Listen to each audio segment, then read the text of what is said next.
ദൈവവചനം കൊണ്ട് നിങ്ങളെ ശുശ്രൂഷിപ്പാൻ ഒരിക്കൽ കൂടി എൻ്റെ ആയുസ്സിൽ കർത്താവ് നൽകിയ ഈ നല്ല നിമിഷങ്ങൾക്കായിട്ട് ഞാൻ എൻ്റെ ദൈവത്തിന് സ്തോത്രം ചെയ്യുന്നു. കഴിഞ്ഞ നാളുകളിൽ ഞങ്ങളെ കുടുംബമായി പ്രാർത്ഥനയിൽ ഓർത്ത് എല്ലാവർക്കും നന്ദി പറയാനായിട്ട് ഞാൻ ആദ്യം ആഗ്രഹിക്കുന്നു. നിങ്ങൾ ദൈവകൃപയാൽ ക്ഷേമമായിരിക്കുന്നു. മാതാവും പിതാവും ഭവനത്തിലുണ്ട്. പിതാവിന് പ്രയാസങ്ങളൊന്നുമില്ല എങ്കിൽ തന്നെയും, ശാരീരികമായ പ്രയാസങ്ങളൊന്നുമില്ല എങ്കിൽ തന്നെയും മാതാവിന് ശരീരത്തിൽ ചില വേദനകളും പ്രയാസങ്ങളൊക്കെ ഉണ്ടെങ്കിലും ദൈവത്തിന്റെ കൃപയാൽ ഞങ്ങളുടെ കുടുംബത്തിൽ കാര്യങ്ങളൊക്കെ ചെയ്തു പോകുവാനായിട്ട് ബലപ്പെടുത്തുന്നു. അനിയനും മകൾ ലിസ്ബത്തും അവന്റെ ഭാര്യ സഹോദരി ലിദിയ അവൾ ഡബ്ലിനിലായിരിക്കുന്നു. അവരും ക്ഷേമമായിരിക്കുന്നു. അതുപോലെ തന്നെ എന്റെ ഭാര്യ ജോഫിയും, മൂത്ത മകൾ ലില്ലിയാൻ, രണ്ടാമത്തെ മകൾ ലില്ലിയ, മൂന്നാമത്തെ മകൻ ലിയാൻ, ഞങ്ങളെല്ലാവരും ക്ഷേമമായിരിക്കുന്നു. കാലാവസ്ഥയുടെ ഈ പ്രത്യേകമായ സാഹചര്യത്തിൽ ഉള്ള ചില അസ്വസ്ഥതകൾ ഒഴിച്ചാൽ ഞങ്ങൾ കർത്താവിൽ ക്ഷേമമായിരിക്കുന്നു. ദൈവം തന്നെ കരുണയാലും കൃപയാലും ഞങ്ങളെ നടത്തുന്നു, പുലർത്തുന്നു. അവിടുത്തെ വിശ്വസ്തതയ്ക്കായിട്ട് തിരുനാമത്തിന് സ്തോത്രം. അതിന് പലർ മുഖാന്തരം ഞങ്ങൾക്ക് ലഭിച്ച കൃപയാണ് കാരണമെന്ന് ഞങ്ങൾക്കറിയാം. അതിന് കർത്താവിനെ സ്തോത്രം ചെയ്യുന്നതോടൊപ്പം ദൈവസഭയ്ക്ക് നന്ദി അറിയിക്കും. ഇന്നത്തെ വചന വിചിന്തനത്തിനായിട്ട് എൻ്റെ മനസ്സിലേക്ക് വന്ന ഒരു സത്യം നിങ്ങളുടെ മുമ്പാകെ പകരുവാനായിട്ട് ഞാൻ ശ്രമിക്കുകയാണ്. ഈ സത്യം നമുക്കൊക്കെ അറിവുള്ളതാണ്, പലപ്പോഴും നമ്മൾ കേട്ടിട്ടുള്ളതാണ്. എന്നാൽ ഈ ദിവസങ്ങളിൽ ഞാൻ പാലിക്കാനായിട്ട് ശ്രമിക്കുന്ന, പലപ്പോഴും ദൈവത്തിന്റെ ആത്മാവ് എൻ്റെ മനസ്സിലേക്ക് കൊണ്ടുവരുന്നതും, അത് ഞാനും എൻ്റെ വൈഫ് ജോഫിയോടുള്ള ബന്ധത്തിലൊക്കെ ഞങ്ങൾ പാലിക്കാനായി ശ്രമിക്കുന്ന ഒരു സത്യമാണ് നിങ്ങളുടെ ശ്രദ്ധയിലേക്ക് കൊണ്ടുവരുവാനായിട്ട് ഞാൻ ആഗ്രഹിക്കുന്നത്. അതിനെ ആധാരമായിട്ട് മത്തായി എഴുതിയ സുവിശേഷം 5-ാം അധ്യായത്തിന്റെ 8-ാമത്തെ വാക്യം നമുക്ക് വായിക്കാം. മത്തായി എഴുതിയ സുവിശേഷം 5-ാം അധ്യായത്തിന്റെ 8-ാമത്തെ വാക്യം. ഹൃദയശുദ്ധിയുള്ളവർ ഭാഗ്യവാന്മാർ, അവർ ദൈവത്തെ കാണും. നമ്മുടെ കർത്താവിന്റെ പ്രശസ്തമായ ഗിരിപ്രഭാഷണത്തിലെ ഒരു വചനമാണ് നാം ഇവിടെ വായിച്ചത്. ഈ വചനം വളരെ ലോക പ്രശസ്തമായിട്ടുള്ളതാണെങ്കിൽ തന്നെയും ദൈവമക്കളെ സംബന്ധിച്ച് വളരെ പ്രധാനപ്പെട്ട ഒരു സത്യം ഈ വാക്യത്തിൽ നിന്ന് നമുക്ക് പഠിക്കാനായിട്ട് സാധിക്കും. ഈ ഭാഗത്തെ കുറിച്ച് വിശദമായ പഠനങ്ങളൊക്കെ നമുക്ക് മുൻകാലങ്ങളിൽ ലഭിച്ചിട്ടുള്ളതാണ്. അതിന്റെ ഗുണഭോക്താക്കളാണ് നമ്മളെല്ലാവരും എന്നുള്ളതിൽ യാതൊരു സംശയവുമില്ല. എന്നാൽ ഈ സത്യം ഒന്നുകൂടെ നിങ്ങളുടെ മനസ്സിലേക്ക് കൊണ്ടുവരുവാൻ, നിങ്ങളുടെ പരമാർത്ഥ മനസ്സ് ഓർപ്പിച്ചുണർത്തുവാനായിട്ട് ഞാൻ ശ്രമിക്കുകയാണ്. ഒന്നാമതായിട്ട് ഹൃദയശുദ്ധി എന്താണെന്നും അതുകൊണ്ട് അതെങ്ങനെ നമുക്ക് ഹൃദയശുദ്ധിയുള്ളവരായിട്ട് ജീവിക്കാൻ സാധിക്കുമെന്നും, ഞാൻ ഹൃദയശുദ്ധിയോട് കൂടെയാണോ അനുദിനം ജീവിക്കുന്നത് എന്നും ആണ് പ്രധാനമായിട്ട് ഇന്ന് പങ്കിടാനായിട്ട് ആഗ്രഹിക്കുന്നത്. ഒന്നാമതായിട്ട് ഹൃദയശുദ്ധി എന്നതുകൊണ്ട് തിരുവെഴുത്ത് അർത്ഥമാക്കുന്നത് എന്താണെന്നും, അങ്ങനെ ശുദ്ധിയുള്ള ഹൃദയത്തോടു കൂടെയാണോ ഞാനും നിങ്ങളും ഈ ഭൂമിയിൽ ജീവിക്കുന്നത്, അതെങ്ങനെ തിരിച്ചറിയാനായിട്ട് സാധിക്കും എന്നും, അതെങ്ങനെ നമുക്ക് പ്രായോഗിക തലത്തിൽ കൊണ്ടുവരാൻ സാധിക്കും എന്നുള്ളതാണ് ഇതിൽ ഈ വാക്യത്തിൽ നിന്നും മറ്റു വേദഭാഗങ്ങളുടെ അടിസ്ഥാനത്തിലും പങ്കിടാനായിട്ട് ഞാൻ ശ്രമിക്കുന്നത്. ആദ്യമായിട്ട് എന്താണ് ഈ ഹൃദയശുദ്ധി എന്നതുകൊണ്ട് തിരുവെഴുത്ത് അർത്ഥമാക്കുന്നത് എന്ന് നമുക്ക് മനസ്സിലാക്കാനായിട്ട് ശ്രമിക്കാം. അപ്പോൾ തന്നെ ഹൃദയം എന്ന പദവും ശുദ്ധി എന്ന പദവും നാം ഒന്ന് മനസ്സിലാക്കേണ്ടത് ആവശ്യമാണ്. ഹൃദയം എന്നുള്ളതിന് തിരുവെഴുത്തിന്റെ അടിസ്ഥാനത്തിൽ മാത്രമല്ല, നാം ഡിക്ഷണറിയിലൊക്കെ നോക്കിയാൽ നമുക്ക് മനസ്സിലാക്കാനായിട്ട് സാധിക്കുന്നത് നമ്മുടെ വികാരത്തിന്റെയും ചിന്തയുടെയും തീരുമാന ശക്തിയുടെയും ഇരിപ്പിടമായിട്ടാണ് നമുക്ക് ഹിന്ദുവിൽ നിന്ന് മനസ്സിലാക്കാനായിട്ട് സാധിക്കുന്നത്. ശരിക്കും പറഞ്ഞാൽ നമ്മുടെ വ്യക്തിത്വത്തിൻ്റെതായ പര്യായ പദമായിട്ടും മനസ്സിൻ്റെതായ പര്യായ പദങ്ങളായിട്ടും തിരുവെഴുത്തിൽ ഹൃദയം എന്ന പദം ഉപയോഗിച്ചിട്ടുണ്ട് എന്നുള്ളത് പ്രാരംഭമായിട്ട് ഞാൻ ഓർപ്പിക്കുകയാണ്. അപ്പൊ ഹൃദയം എന്ന് വെച്ചാൽ നമ്മുടെ വികാരത്തിന്റെയും ചിന്തയുടെയും തീരുമാന ശക്തിയുടെയും ഒക്കെ ഇരിപ്പിടമാണ്. ശുദ്ധി എന്നുള്ളതിനെ ഡിക്ഷണറിയിൽ നാം കാണുന്നത് അഴുക്കില്ലാത്തത്, കലർപ്പില്ലാത്തത്, മായമില്ലാത്തത് എന്നുള്ളതാണ്. അപ്പോ ഹൃദയശുദ്ധി എന്ന് വെച്ചാൽ എന്താണ് അർത്ഥമാക്കുന്നത് എന്നുള്ളത് തിരുവെഴുത്തുകളുടെ വെളിച്ചത്തിൽ നാം മനസ്സിലാക്കാനായിട്ട് ശ്രമിക്കുമ്പോൾ 3 കാര്യങ്ങൾ നിങ്ങളുടെ മനസ്സിലേക്ക് കൊണ്ടുവരുവാനായിട്ട് ഞാൻ ശ്രമിക്കുകയാണ്. സങ്കീർത്തനം 51-ന്റെ 10-ാമത്തെ വാക്യം ആദ്യമായിട്ട് നമുക്ക് വായിക്കാം. സങ്കീർത്തനം 51-ന്റെ 10.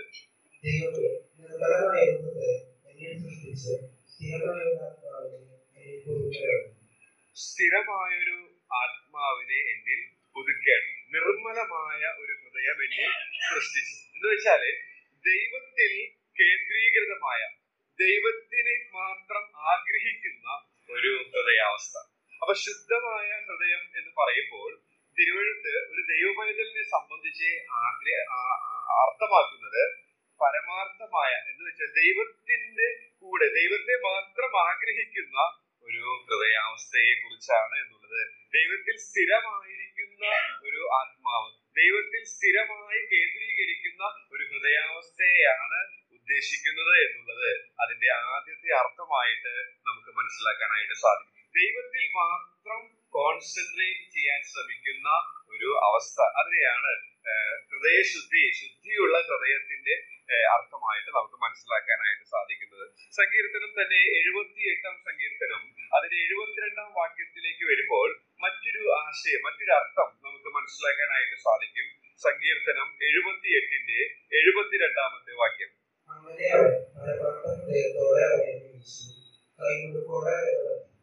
ദാവീദിന്റെ സങ്കീർത്തനം തന്നെയാണത്. ദാവീദ് തന്റെ ജനത്തെ നയിച്ച വിധം പറയുമ്പോൾ അവിടെ ദൈവത്തിന്റെ ആത്മാവ് രേഖപ്പെടുത്തിയിരിക്കുന്നത് പരമാർത്ഥ ഹൃദയത്തോടെ അവരെ മേയിച്ചു എന്നുള്ളതാണ്. പരമാർത്ഥ ഹൃദയത്തോടെ അവരെ മേയിച്ചു. പരമാർത്ഥ ഹൃദയം എന്ന് വെച്ചാൽ പാപം മറച്ചു വെക്കാത്ത ഹൃദയം, ദൈവത്തിന്റെ മുമ്പാകെ വ്യാജമില്ലാത്ത, കപടമില്ലാത്ത ഒരു അവസ്ഥയെയാണ് അത് സൂചിപ്പിക്കുന്നത്. അപ്പോൾ ശുദ്ധ ഹൃദയം എന്ന് തിരുവെഴുത്ത് വ്യക്തമാക്കുമ്പോൾ ദൈവത്തിൽ കോൺസെൻട്രേറ്റ് ചെയ്യുന്ന, മാൻ നീർത്തോടുകളിലേക്ക് ചെല്ലുവാൻ കാംക്ഷിക്കുന്നത് പോലെ, ദാവീദിന്റെ വാക്കുകൾ കടമെടുത്താൽ ഞാൻ യഹോവയെ എപ്പോഴും എന്റെ മുൻപിൽ വെച്ചിരിക്കുന്നു എന്ന് പറയുന്ന രീതിയിലായിരിക്കുന്ന ഒരു ഹൃദയാവസ്ഥ. രണ്ടാമത്തെ ആശയം എന്ന് പറയുന്നത് പാപം മറച്ചു വെക്കാത്ത, കപടമില്ലാത്ത, വ്യാജമില്ലാത്ത ഒരു ഹൃദയാവസ്ഥ, പരമാർത്ഥമായ ഹൃദയാവസ്ഥ. ഇതും ശുദ്ധ ഹൃദയത്തിന്റെ അർത്ഥമായിട്ട് നമുക്ക് മനസ്സിലാക്കാനായിട്ട് സാധിക്കും. മാത്രമല്ല 1 ശമൂവേൽ 24-ന്റെ 4-5 വാക്യം ദാവീദിനോട് അനുഭവത്തോടുള്ള ബന്ധത്തിലാണ് അതും നമുക്ക് മനസ്സിലാക്കാനായിട്ട് സാധിക്കുന്നത്.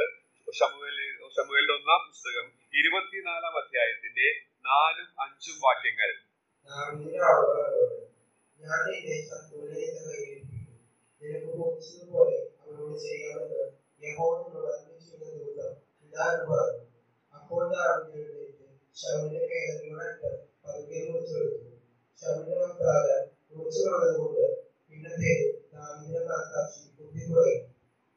ഇതിൽ നിന്ന് നമുക്ക് മനസ്സിലാക്കാനായിട്ട് സാധിക്കുന്നത് പാപത്തെ പെട്ടെന്ന് സെൻസ് ചെയ്യുന്ന ഹൃദയം. അപ്പൊ ശുദ്ധ ഹൃദയം എന്ന് പറഞ്ഞാൽ ഈ 3 ആശയങ്ങൾ നമ്മുടെ മനസ്സിലേക്ക് വരുന്നത് വളരെ നല്ലതാണ്. ഒന്നാമത് ദൈവത്തിൽ കോൺസെൻട്രേറ്റ് ചെയ്യുന്ന ഹൃദയാവസ്ഥ. രണ്ടാമത് പാപം മറച്ചു വെക്കാതെ, ഒളിച്ചു വെക്കാതെ അത് സമ്മതിക്കുന്ന വ്യാജമില്ലാത്ത ഹൃദയാവസ്ഥ. മൂന്നാമതായിട്ട് തെറ്റുകൾ പറ്റിയാൽ അത് പെട്ടെന്ന് തന്നെ സെൻസ് ചെയ്ത് അത് പരിഹരിക്കാൻ ശ്രമിക്കുന്ന അവസ്ഥ. ഇതിനെയാണ് ശുദ്ധ ഹൃദയം, ഹൃദയശുദ്ധി എന്നതുകൊണ്ട് അർത്ഥമാക്കുന്നത്. അതല്ലാതെ പാപമില്ലാത്ത ഒരു പരിപൂർണത എന്നുള്ളതല്ല. നമുക്കറിയാം പാപമില്ലാത്തവൻ നമ്മുടെ കർത്താവ് മാത്രമാണ്. എന്നാൽ അശുദ്ധി പാർത്ത ഹൃദയമുള്ളവരായിരുന്നു മനുഷ്യരായ നാം എല്ലാവരും. ആ അശുദ്ധി പാർത്ത ഹൃദയത്തിൽ അത് ദൈവാത്മാവിന്റെ അധിവാസമാക്കി, ദൈവാത്മാവിന്റെ പാർപ്പിടമാക്കി തീർക്കുവാൻ ദൈവത്തിന് മനസ്സായി. അതിന് കാരണം അവന്റെ പുത്രനായ യേശുവിന്റെ രക്തമാണ്.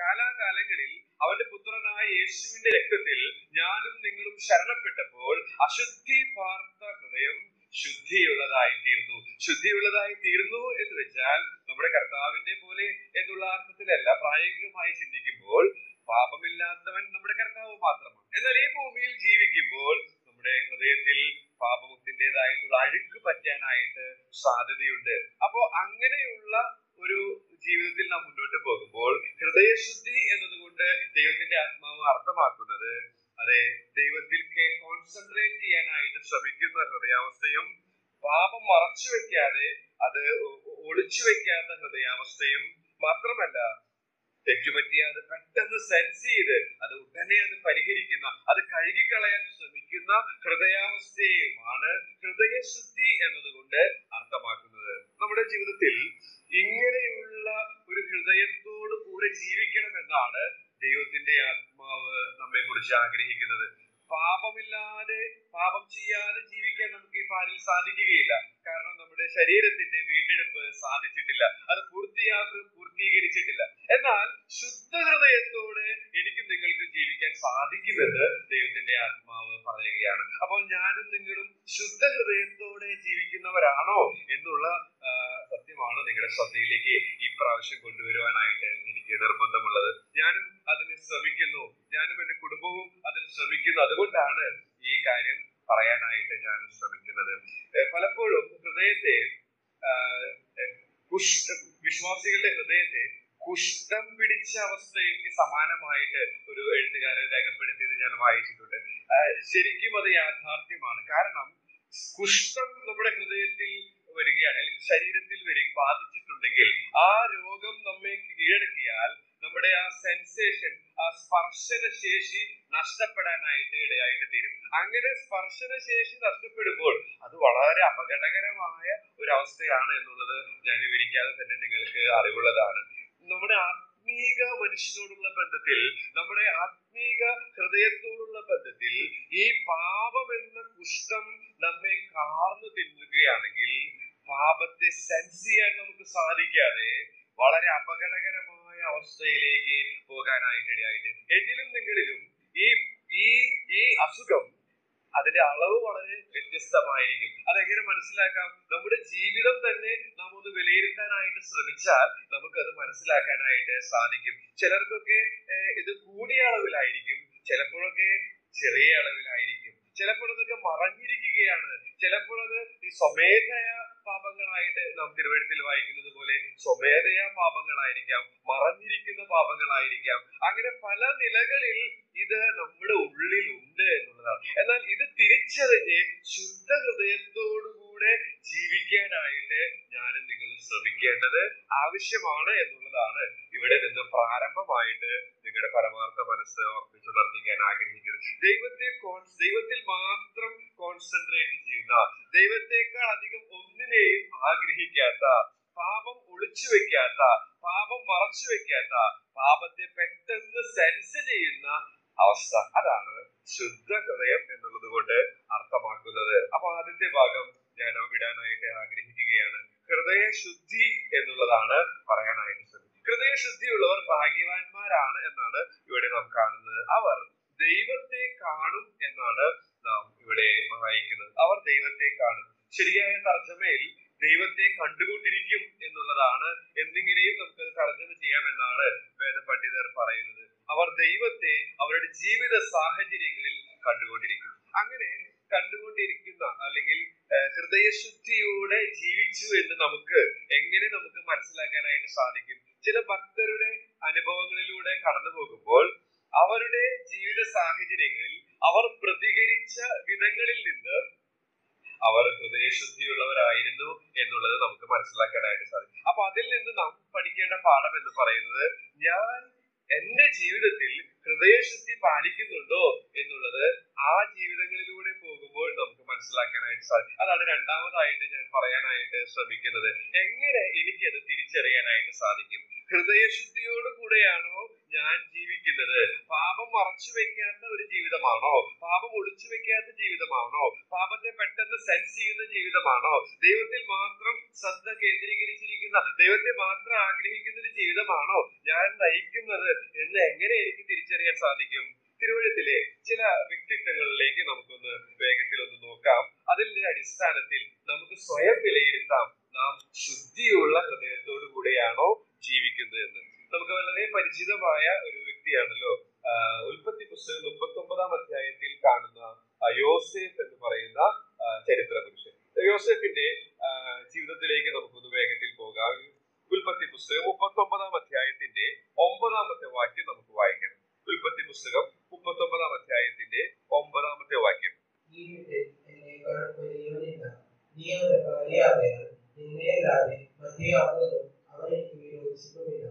അതുകൊണ്ട് ഞാൻ ഈ മഹാദോഷം പ്രവർത്തിച്ച് ദൈവത്തോട് പാപം ചെയ്തത് എങ്ങനെയെന്ന് പറഞ്ഞു. ഇവിടെ യോസേഫിന്റെ ചരിത്രം നമുക്ക് എല്ലാവർക്കും സുപരിചിതമാണ്. ഈ യോസേഫിനെ കുറിച്ച് പറയാൻ പോകുന്ന ഈ സത്യവും നമുക്ക് സുപരിചിതമാണ്. എങ്കിലും ഈ വിഷയത്തോടുള്ള ബന്ധത്തിൽ ഞാൻ നിങ്ങളുടെ മനസ്സിലേക്ക് അത് കൊണ്ടുവരികയാണ്. ഇവിടെ പോത്തിഫറിന്റെ ഭവനത്തിൽ വന്ന ഒരു പ്രതികൂലമായ സാഹചര്യമാണ് വിഷയം.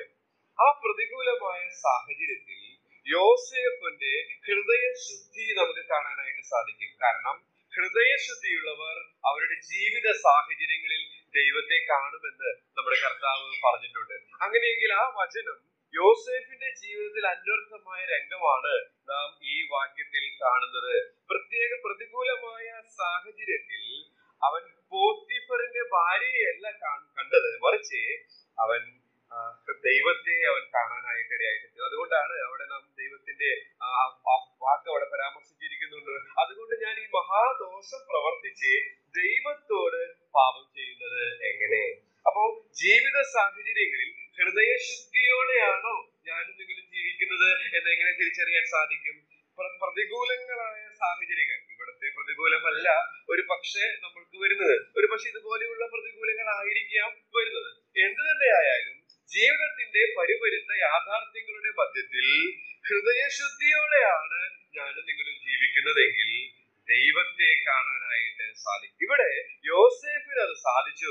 അവൻ പോത്തിഫറിന്റെ ഭവനത്തിൽ വളരെ സന്തോഷകരമായ രീതിയിൽ ജീവിക്കുകയാണ്. പക്ഷെ പെട്ടെന്ന് വന്ന ഈ പ്രതികൂലത്തിൽ അവന്റെ ഹൃദയം ശുദ്ധിയുള്ളതായതുകൊണ്ട് ദൈവത്തെ കാണാനായിട്ട് അവന് സാധിച്ചു. എനിക്കും നിങ്ങൾക്കും നമ്മുടെ ജീവിതത്തിൽ, നമ്മുടെ ജോലി രംഗങ്ങളിൽ, നമ്മുടെ കുടുംബ ജീവിതത്തിൽ, നമ്മുടെ സഭാ ജീവിതത്തിൽ നാം ഏർപ്പെടുന്ന ഓരോ കാര്യങ്ങളിൽ ഹൃദയശുദ്ധിയോടെയുള്ള ഒരു ജീവിതം, അതെന്താണെന്ന് ഞാൻ നേരത്തെ വ്യക്തമാക്കി. അങ്ങനെയാണ് ഞാനും നിങ്ങളും ജീവിക്കുന്നതെങ്കിൽ തീർച്ചയായിട്ടും ദൈവത്തെ കാണുവാനായിട്ട് സാധിക്കും എന്നുള്ളതിന് യാതൊരു സംശയമില്ല. ഇത് യോസേഫിന്റെ ജീവിതത്തിലെ ഒന്നാമത്തെ രംഗമാണ്. ഇനി കാരാഗ്രഹ പ്രമാണിയോടുള്ള ബന്ധത്തിലായാലും ഞാനത് എടുത്തു വായിക്കേണ്ട ആവശ്യമില്ലല്ലോ. അതുപോലെ തന്നെ സഹോദരന്മാരോടുള്ള ബന്ധത്തിലായാലും ആ വാക്യം നമുക്ക് വായിക്കാം. അറിവുള്ളതാണെങ്കിൽ തന്നെയും ഉൽപ്പത്തി പുസ്തകം അവസാന ഭാഗത്ത് നാം അത് കാണുന്നുണ്ട്. 50-ാം അധ്യായത്തിന്റെ 20-ാമത്തെ വാക്യത്തിൽ നാം ഇങ്ങനെ വായിക്കുന്നു.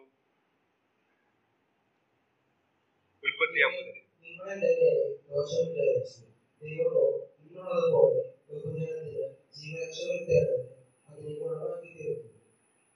ഇവിടെയും തന്റെ സഹോദരന്മാരാൽ നേരിട്ട പ്രശ്നങ്ങളാണ്.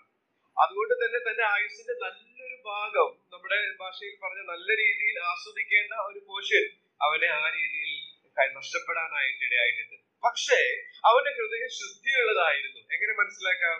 ഹൃദയശുദ്ധിയുള്ളവർ ഭാഗ്യവാന്മാർ, അവർ ദൈവത്തെ കാണും. യോസേഫിന്റെ ജീവിതത്തിൽ സഹോദരന്മാരാൽ നേരിട്ട ഈ പ്രതികൂലങ്ങൾ അവന്റെ നല്ല ഒരുപാട് നാളുകൾ നഷ്ടമാക്കിയെങ്കിലും അവന്റെ ഹൃദയം നേരുള്ളതായതുകൊണ്ട് അവൻ അതിലും ദൈവത്തെ കാണാനായിട്ട് ഇടയായിട്ടുണ്ട്. പ്രിയമുള്ളവരെ, നമ്മുടെ ജീവിതത്തിൽ ആകസ്മികമായി വരുന്ന ലോകത്തിന്റെ മധ്യത്തിലും വേർപാടിന്റെ മധ്യത്തിലും അതുപോലെ ഞെരുക്കങ്ങളുടെ മധ്യത്തിലും ഒക്കെ നമ്മുടെ ഹൃദയം നേരോടെ സൂക്ഷിപ്പാൻ നാം ശ്രമിച്ചാൽ, നമ്മുടെ ഹൃദയം ശുദ്ധിയുള്ളതായി സൂക്ഷിപ്പാൻ നാം ശ്രമിച്ചാൽ തീർച്ചയായിട്ടും ദൈവത്തെ കാണുവാനായിട്ട് സാധിക്കും എന്നുള്ളത് യോസേഫിന്റെ ചരിത്രത്തിൽ നിന്ന് തന്നെ നമുക്ക് മനസ്സിലാക്കാനായിട്ട് സാധിക്കും. ദാവീദിന്റെ അനുഭവവും ഇതിന് സമാനമാണ്. നമുക്ക് ഗോലിയാത്തിന്റെ കീഴ്പ്പെടുത്തിയ ചരിത്രം നാം വായിക്കുന്നുണ്ട് ശമൂവേലിന്റെ പുസ്തകത്തിൽ.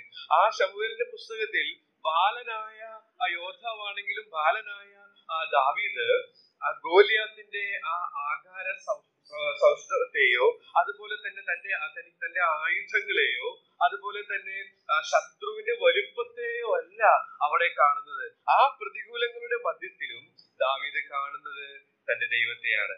ശമൂവേലിന്റെ പുസ്തകം 17-ാം അധ്യായത്തിൽ ഒരുപാട് തവണ ആവർത്തിച്ചു വരുന്ന പദമാണ് ദൈവം, ജീവനുള്ള ദൈവം എന്നുള്ളത്. അപ്പോ തന്റെ ഹൃദയം ദൈവസന്നിധിയിൽ ശരിയായിരുന്നു, നേരുള്ളതായിരുന്നു. എങ്ങനെ നമുക്കത് തിരിച്ചറിയാൻ സാധിക്കും?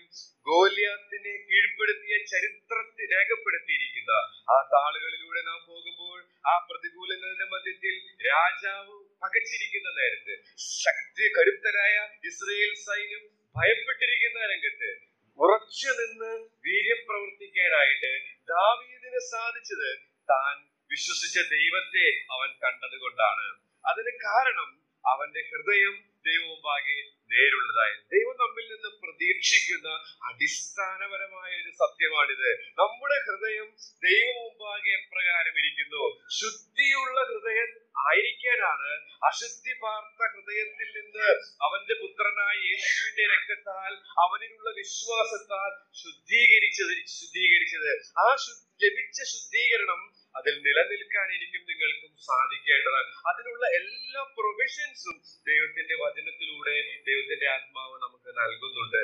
അതിനുള്ള ഒരുപാട് സത്യങ്ങൾ ഈ അടുത്ത ക്ലാസ്സുകളിലൂടെ ഒക്കെ നാം കേൾക്കാനായിട്ടും ഇടയായിട്ടുണ്ട്. എന്നാൽ ഇപ്പോഴും കുഷ്ഠമുള്ള ഹൃദയാവസ്ഥയാണോ നമ്മുടെ എന്ന് പരിശോധിക്കുവാനായിട്ട് ദൈവത്തിന്റെ ആത്മാവ് നമ്മെ സഹായിക്കുമാറാകട്ടെ. അപ്പോൾ യോസേഫിന്റെ ജീവിതത്തിൽ നിന്നും ദാവീദിന്റെ ജീവിതത്തിൽ നിന്നും നമുക്ക് മനസ്സിലാക്കാൻ സാധിച്ചു, ശുദ്ധിയുള്ള ഹൃദയമാണെങ്കിൽ അവർ ദൈവത്തെ കാണും. അപ്പോൾ നമ്മുടെ ജീവിതത്തിലേക്ക് വരിക, നമ്മൾ കടന്നു പോകുന്ന ഈ ആകസ്മികമായ ചില വാർത്തകളൊക്കെ പെട്ടെന്ന് നമ്മൾ കേൾക്കുമ്പോൾ നമുക്ക് തന്നെ ഷോക്ക് ആവാറുണ്ട്. എന്നാൽ അതിന്റെ മധ്യത്തിൽ നമ്മുടെ ഹൃദയം നേരോടെയുള്ളതാണെങ്കിൽ അതിൽ പിടിച്ചു നിൽക്കാനായിട്ട്, അതിൽ ദൈവത്തെ കാണാനായിട്ട്, ആ ബലമുള്ള ഗോപുരത്തിൽ എപ്പോഴും ഓടിച്ചെല്ലുവാനായിട്ട് എനിക്കും നിങ്ങൾക്കും സാധിക്കും എന്നുള്ളത് ഇവിടെ നിന്ന് നമുക്ക് മനസ്സിലാക്കാനായിട്ട് സാധിക്കും. നമ്മുടെ കർത്താവിന്റെ മാതൃക അതെന്നെ ആകർഷിച്ചു. അതും കൂടെ ഇതിന് ഉദാഹരണമായിട്ട് നമുക്ക് എടുക്കാൻ സാധിക്കും. യോഹന്നാന്റെ സുവിശേഷം 18-ാം അധ്യായത്തിന്റെ 11-ാമത്തെ വാക്യം നമുക്കൊന്ന് വായിക്കാം. നമ്മുടെ കർത്താവിന്റെ ഒരു മാതൃക ഇതിനോടുള്ള ബന്ധത്തിൽ നമുക്ക് കാണാൻ സാധിക്കും. കർത്താവാണല്ലോ നമുക്ക് സകലത്തിനും മാതൃക.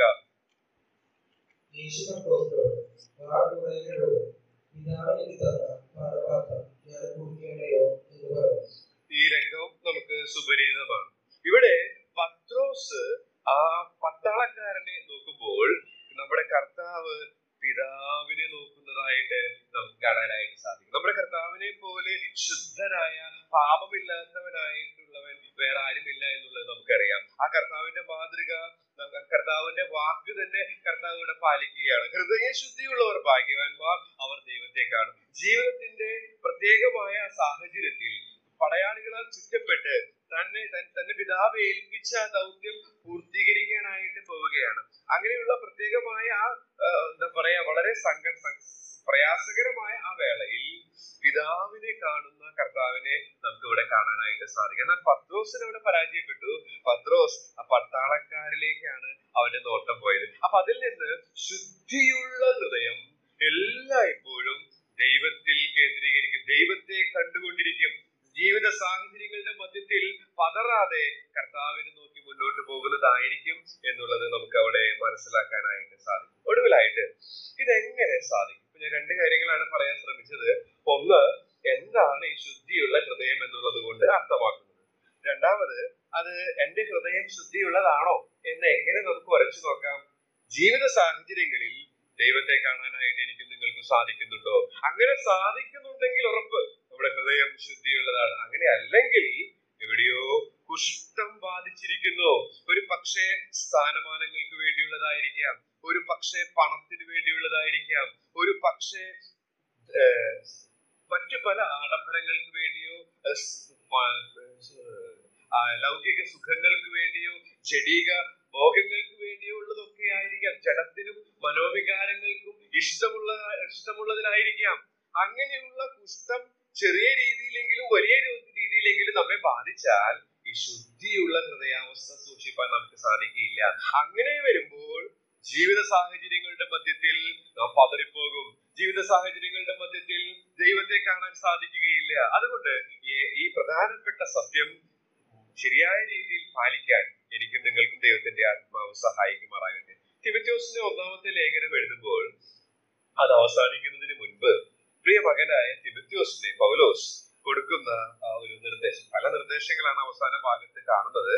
അതിൽ ഒരു നിർദ്ദേശത്തിൽ നിന്ന് ഇതെങ്ങനെ നമുക്ക് പ്രായോഗികമാക്കാനായിട്ട് സാധിക്കും എന്നുള്ളതിന്റെ 3 പാഠങ്ങൾ കാണാനായിട്ട് സാധിക്കും. അത് വേഗത്തിലെ ഒന്ന് സൂചിപ്പിച്ച് ഇരിക്കാം എന്ന് ഞാൻ ആഗ്രഹിക്കുകയാണ്. തിമോഥെയോസിന് എഴുതിയ 1-ാം ലേഖനം 6-ാം അധ്യായത്തിന്റെ 13 മുതൽ 16 വരെയുള്ള വാക്യം നമുക്കൊന്ന് വായിക്കാം. ഈ നിഷ്കളങ്കരും നിരപവാദികളുമായി ഈ കൽപ്പന നമ്മുടെ കർത്താവായ യേശുവിന്റെ പ്രത്യക്ഷത വരെ പ്രമാണിച്ചുകൊള്ളണം എന്നിങ്ങനെ സകലത്തെയും ജീവിപ്പിക്കുക. ദൈവത്തെയും പൊന്തിയോസ് പീലാത്തോസിന് മുമ്പിൽ നല്ല സ്വീകാര്യം കഴിച്ച ക്രിസ്തു യേശുവിനെയും സാക്ഷി വെച്ച് ഞാൻ നിന്നോട് ആജ്ഞാപിക്കുന്നു. ധന്യനായ ഏകാധിപതിയും രാജാതിരാജാവും കർത്താതി കർത്താവും താൻ മാത്രം അമർത്യമുള്ളവരും അടുത്തുകൂടാത്തവരും വസിക്കുന്നവരും മനുഷ്യരായും കാണാത്തവരും കാണാൻ കഴിയാത്തവരുമായ തക്ക സമയത്ത് ആ പ്രത്യക്ഷത വരുന്നു. അവർ ബഹുമാനവും നിത്യബലവും ഉണ്ടാവട്ടെ. ഇവിടെ പൗലോസ് തിമോഥെയോസിനെ ആ ഒന്നാമത്തെ ലേഖനം നമ്മൾ ഓൾറെഡി പഠിച്ചതാണ് കുറച്ചു നാളുകൾക്ക് മുൻപ്. ആ ലേഖനത്തിന്റെ അവസാന ഭാഗത്ത് ആ 13ാമത്തെ വാക്യത്തിൽ നാം കാണുന്നത്, നീ നിഷ്കളങ്കനും നിരപവാദ്യനുമായി ഈ കൽപ്പന നമ്മുടെ കർത്താവായ യേശുവിന്റെ പ്രത്യക്ഷത വരെ പ്രമാണിച്ചു കൊള്ളണം. ഇംഗ്ലീഷില് അത് 13ാം വാക്യം സ്റ്റാർട്ട് ചെയ്യുന്നത് I charge you in the presence of God എന്നുള്ളതാണ്. I charge you in the presence of God. അപ്പൊ എങ്ങനെ നിഷ്കളങ്ക ഹൃദയത്തോടെ, പരമാർത്ഥ ഹൃദയത്തോടെ, ശുദ്ധ ഹൃദയത്തോടെ ജീവിക്കാനായിട്ട് എനിക്കും നിങ്ങൾക്കും സാധിക്കും. ഇവിടെ ദൈവത്തിന്റെ ആത്മാവ് മലയാളത്തില് ക്രിസ്തു യേശുവിനെയും സാക്ഷി വെച്ചു എന്നുള്ളതുണ്ടെങ്കിലും ഇംഗ്ലീഷിൽ അത് വളരെ കൃത്യമാണ്. ഒന്നാമത്തെ പാഠം എന്ന് പറയുന്നത് കർത്താവിന്റെ സാന്നിധ്യം ഓർക്കുക. I charge you in the presence of God. ദൈവത്തിന്റെ പ്രസൻസ് നമ്മുടെ കൂടെയുണ്ട്. ഞാനോ ലോകാവസാനത്തോളം എല്ലാ തരത്തിലുള്ള നാളുകളിലും നിങ്ങളോട് കൂടെയുണ്ട് എന്ന് കർത്താവിന്റെ വാഗ്ദത്തമുണ്ട്. ആ കർത്താവിന്റെ സാന്നിധ്യം നാം തിരിച്ചറിയണം. അങ്ങനെ നാം തിരിച്ചറിഞ്ഞുള്ള ഒരു ജീവിതം നയിക്കുമ്പോൾ ശുദ്ധഹൃദയം നമുക്ക് സൂക്ഷിക്കാനായിട്ട് സാധിക്കും എന്നുള്ളതിന് സംശയമില്ല. രണ്ടാമതായിട്ട് ആ 13ാം വാക്യത്തിൽ തന്നെ നാം വായിക്കുന്നുണ്ട്, നീ നിഷ്കളങ്കനും നിരപവാദ്യനുമായി ഈ കൽപ്പന നമ്മുടെ കർത്താവായ യേശുവിന്റെ പ്രത്യക്ഷത വരെ പ്രമാണിച്ചു കൊള്ളണം. അപ്പൊ രണ്ടാമത്തെ കാര്യം, കർത്താവിന്റെ വരവിനെ ഓർക്കണം. കർത്താവിന്റെ സാന്നിധ്യത്തെ തിരിച്ചറിയണം, കർത്താവിന്റെ വരവിനെ ഓർക്കണം. പ്രത്യേകിച്ച് ഇവിടെ നമ്മൾ പഠിച്ചപ്പോൾ അത് ഓർത്തതാണ്, തിമോഥെയോസ് ആയിരിക്കുന്ന ഈ എഫെസോസ് സഭയില് വളരെ കലുഷിതമായ രംഗങ്ങളുണ്ട്. അപ്പൊ അങ്ങനെയുള്ള ഈ പ്രശ്ന സങ്കീർണതകളുടെ മധ്യത്തിൽ ഈ നിഷ്കളങ്ക ഹൃദയത്തോടെ മുന്നോട്ട് പോകുമ്പോൾ പല നിലകളിലുള്ള ഞെരുക്കങ്ങൾ അനുഭവിക്കാൻ സാധ്യതയുണ്ട്. അപ്പൊ അതിന്റെ മധ്യത്തിൽ പൗലോസ് തിമോഥെയോസിനെ ധൈര്യപ്പെടുത്തുകയാണ്, നീ അതിൽ തന്നെ തുടരണം. കാരണം അതിന് നിനക്ക് സഹായിക്കുന്നത് ദൈവത്തിന്റെ സാന്നിധ്യമാണ്. രണ്ടാമത്, ഈ ഞെരുക്കവും പ്രയാസവും ഒക്കെ ഒരു ലിമിറ്റ് ഉണ്ട്. അത് എത്ര നാൾ വരെയാണ്? കർത്താവിന്റെ വരവ് വരെയാണ്. ആ കർത്താവിന്റെ വരവിനെ നീ ഓർത്തുകൊണ്ട് ജീവിക്കുക, അതിൽ പ്രിയം വെക്കുക. അവന്റെ മുഖത്തിന്റെ ആ ശോഭ നിന്നെ പ്രചോദിപ്പിക്കുവാനായിട്ട് ഓരോ ദിവസവും ഇടയാകട്ടെ. അങ്ങനെയെങ്കിൽ നമുക്ക് കർത്താവിന്റെ ശുദ്ധ ഹൃദയം സൂക്ഷിക്കാനായിട്ട് സാധിക്കും. മൂന്നാമതായിട്ട് 15 മുതൽ 17 വരെയുള്ള 16 വരെയുള്ള വാക്യങ്ങൾ, 15-16 വാക്യങ്ങളിൽ കർത്താവ് പരമാധികാരിയാണ്. ദൈവത്തെ കുറിച്ചിട്ടുള്ള പല വിധത്തിലുള്ള വിശേഷണങ്ങൾ നമുക്ക് കാണാൻ സാധിക്കും. അതിൽ നിന്ന് നമുക്ക് ഇങ്ങനെ ഒരു കുറിപ്പെടുക്കാനായിട്ട് സാധിക്കും, കർത്താവിന്റെ പരമാധികാരം തിരിച്ചറിയുക. അവൻ സിംഹാസനസ്ഥനാണ്, അവൻ സ്വർഗത്തിൽ വസിക്കുന്നു, അവൻ സ്വർഗത്തിൽ വാഴുന്നു. അതുകൊണ്ട് ഈ പ്രതികൂലങ്ങളുടെ സാഹചര്യങ്ങളുടെ മധ്യത്തിൽ, ഞെരുക്കങ്ങളുടെ മധ്യത്തിൽ നീ ശുദ്ധ ഹൃദയത്തോടെ തന്നെ ജീവിക്കുക. നീ നിഷ്കളങ്കനും നിരപവാദിനുമായി ജീവിക്കുക. കാരണം അവൻ പരമാധികാരിയാണ്, അവൻ സകലവും അറിയുന്നവനാണ്, അവൻ സകലവും കാണുന്നവനാണ്. അതെ, അവൻ നിന്നെ വിചാരിക്കുന്നവനാണ്, അവൻ പരമാധികാരിയാണ്. ഈ തിരിച്ചറിവ് തീർച്ചയായിട്ടും ശുദ്ധ ഹൃദയത്തോടെ ജീവിക്കാനായിട്ട് എനിക്കും നിങ്ങൾക്കും സാധിക്കും എന്നുള്ളതാണ്. ഞാനിവിടെ നിർത്തുകയാണ്. 3 കാര്യങ്ങളാണ് എന്ന് ഞാൻ പറയാൻ ശ്രമിച്ചത് ഒരു പ്രധാന സത്യത്തോടുള്ള ബന്ധത്തിൽ. ഒന്നാമതായിട്ട് ഹൃദയശുദ്ധി എന്താണ് എന്നുള്ളതാണ്. ദൈവത്തെക്കാൾ അധികം ഒന്നിനെയും ആഗ്രഹിക്കാത്ത അവസ്ഥ, അങ്ങനെ ഒരു അവസ്ഥ നമുക്കുണ്ടോ? ദൈവത്തിൽ കോൺസെൻട്രേറ്റ് ചെയ്യാൻ ശ്രമിക്കുന്ന ഒരു മനോഭാവം നമുക്കുണ്ടോ? മാത്രമല്ല, പാപം ഒളിച്ചു വെക്കാത്ത, മറച്ചു വെക്കാതെയാണോ ഞാനും നിങ്ങൾ ജീവിക്കുന്നത്? പാപത്തെ പെട്ടെന്ന് സെൻസ് ചെയ്യാനായിട്ട് സാധിക്കുന്നുണ്ടോ? അങ്ങനെയുള്ള ഹൃദയമാണ് ശുദ്ധിയുള്ള ഹൃദയം. അങ്ങനെയുള്ള ഒരു ഹൃദയാവസ്ഥയ്ക്ക് വേണ്ടിയാണ് കർത്താവ് ക്രൂശിൽ രക്തം ചിന്തുവാനായിട്ട് ഇടയായിട്ട് തീർന്നത്. ഇനി അത് എങ്ങനെ തിരിച്ചറിയാൻ സാധിക്കും? ഹൃദയശുദ്ധിയുള്ളവർ ഭാഗ്യവാന്മാർ, അവർ ദൈവത്തെ കാണും. ജീവിതത്തിന്റെ പരിപരുത്ത യാഥാർത്ഥ്യങ്ങളുടെ മധ്യത്തിൽ നാം പാട്ടിൽ പാടാനുള്ളത് പോലെ ഇരുൾ തിങ്ങുന്ന കരൾ വിങ്ങുന്ന പോകുന്ന വേളകളുടെ മധ്യത്തിൽ ദൈവത്തെ കാണാൻ എനിക്കും നിങ്ങൾക്കും സാധിക്കുന്നുണ്ടോ? അങ്ങനെ സാധിച്ചാൽ നാം ശുദ്ധ ഹൃദയത്തിന്റെ ഉടമസ്ഥരാണ് എന്ന് നമുക്ക് തിരിച്ചറിയാനായിട്ട് സാധിക്കും. ഇതെങ്ങനെ സാധിക്കും? പൗലോസ് തിമോഥെയോസിനെ ലേഖനം എഴുതി അവസാനിപ്പിക്കുമ്പോൾ പ്രതികൂലങ്ങളുടെ മധ്യത്തിലായിരിക്കുന്ന തിമോഥെയോസിനെ ധൈര്യപ്പെടുത്താനായിട്ട് പറയുന്ന ഒരു കാര്യം, നീ നിഷ്കളങ്കരായി തുടരണം എന്നുള്ളതാണ്. അതുകൊണ്ട് അതെങ്ങനെ സാധിക്കും നിനക്ക്? കർത്താവിന്റെ സാന്നിധ്യം ഓർക്കുക, കർത്താവിന്റെ വരവ് ഓർക്കുക, മാത്രമല്ല കർത്താവിന്റെ പരമാധികാരം തിരിച്ചറിയുക. വരും ദിവസങ്ങളിൽ